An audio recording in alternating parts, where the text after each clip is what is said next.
Family, I am done chasing money. I'm tired of feeling like a hamster wheel with no end in sight. I recently went to a Bible study and they asked this question of if you had one dream that you've been thinking about for a while, but you haven't been able to do it, what is that dream? And honestly, answers really surprised me. And really, this is no knock on people at all, but some people's dreams were doing things like camping or going on a vacation. And I thought to myself, why wouldn't they be able to go do these things? Those dreams that people have not been able to accomplish made me wonder, why do people think experiences are so far out of reach? Is it money? Is it time? This experience had me go on a discovery to figure out why this is the case. I recently saw a post by Mike Posner. I really just love this guy's story about how he used to be this huge partier and was just singing about taking a pill in Ibiza. And now he's releasing songs like Beautiful Day and about having a fulfilled life. Anyway, this post explicitly said this: it's important to do your best, but never more than your best. If you try to do more than your best, you miss life and you get very sick. Man, that hit me like a brick. I've seen this honestly manifest in my own life. Chasing money to the point of extreme burnout. When I first got started in real estate, I was working a full-time job, about 60 to 80 hours a week. And when my mentor for real estate asked me how much time I could spend and actually time block it out on real estate investing, it ended up being another 20 to 30 hours. And so sometimes I was working up to 100-hour weeks. And this was brutal. I would end up sleeping 4 hours a night.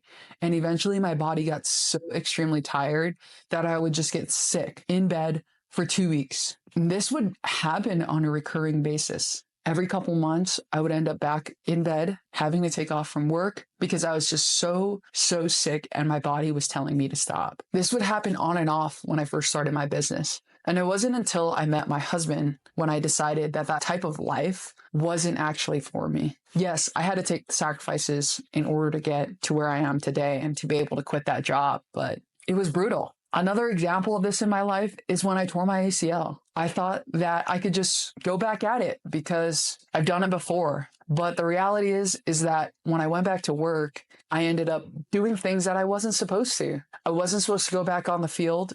I was supposed to only work in the office, yet here I was on the field on uneven ground, walking around on a construction site with a broken knee. And now I'm feeling the consequences of it later in my adult years, because the truth is I can't walk very well. And people don't know this, but I'm actually really handicapped when it comes to my physical health. I'd like to think that if I took the time to actually fully heal that knee and not just go back into trying to make more money, that I would be able to have a decently healthy life. Because the truth is 1 year later, I ended up tearing it again.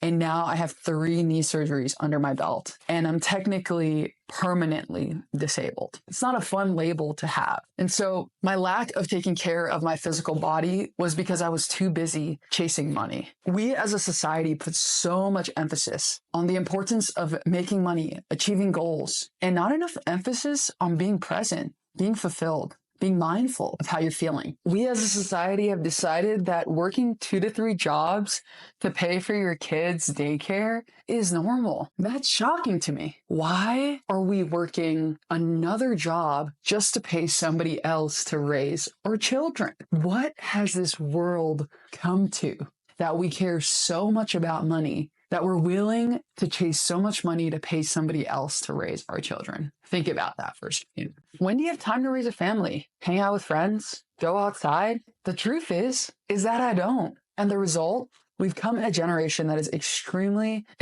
hit by mental health. We're lonely, depressed, hopeless. We have no community and super unfulfilled with life. I've been there. I've been a slave to that lifestyle before. And I recognize that the world that we live in teaches us how to be a slave to that lifestyle, unfortunately. And it's up to us to decide if we want something different. Because the truth is that question that people ask about that dream that you want to do, but you have been putting it off for so long. The truth is that you should have done that years ago. There's no reason for you to put off that vacation. There's no reason for you to put off that camping trip, especially camping. It's so cheap.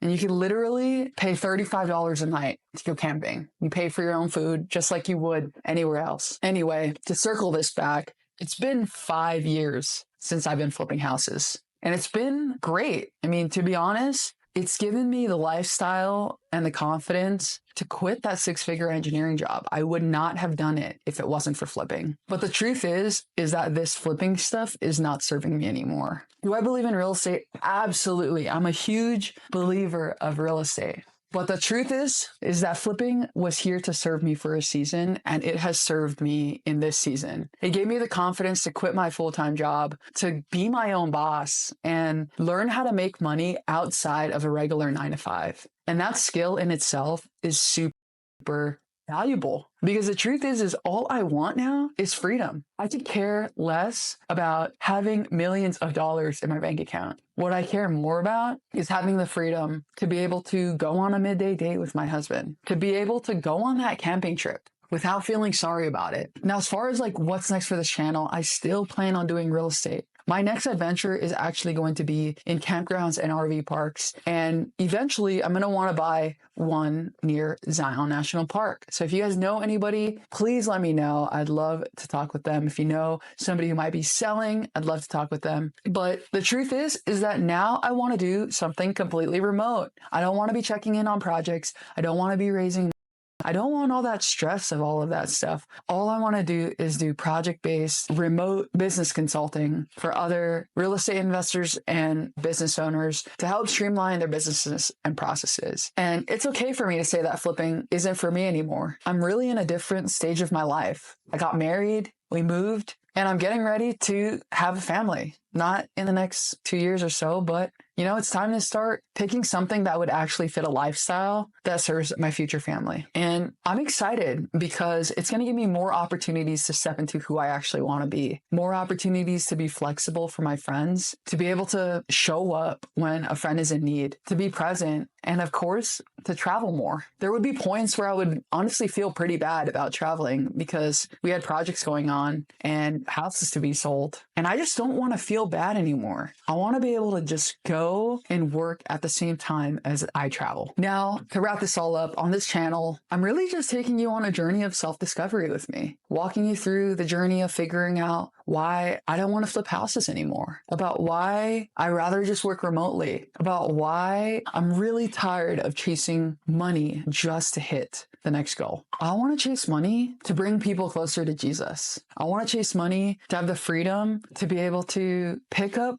my friends' kids from work when they're stuck at work. I really just want to use this lifestyle to bring a sliver of the hope found in Jesus in this world. Because have you ever tried making friends as an adult? It's freaking hard. And if I can make myself a little bit more available for people and put myself out there, then I'm sure that this new lifestyle is going to bring more people to the hope found in Jesus. Anyway, to wrap it all up, bringing it back to the traveling thing, I think the number one reason why people don't travel is because they don't prioritize it. That's the truth, is that people want to go traveling. They want to go on these lavish luxury resorts, all inclusive. But if you just want to travel, then you're going to have to make some sacrifices in order to go do so. Maybe that means staying at a glamping place instead of a full-on resort. Maybe that means house sitting for somebody else in exchange for a place to stay. There's so many different options when it comes to traveling that you can do and is super accessible for somebody who doesn't even have a lot of money. I realize that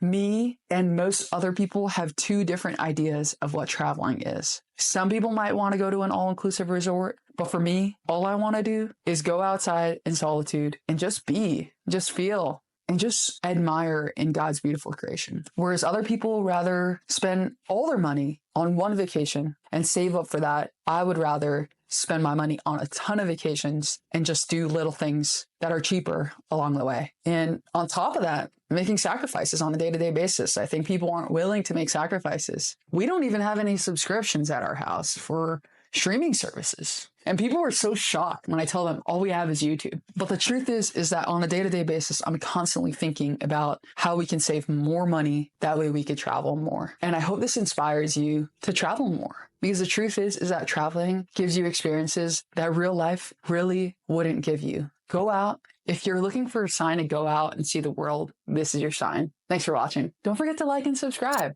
I appreciate y'all. See ya. Hey, watch this video next. YouTube really thinks you're gonna like it.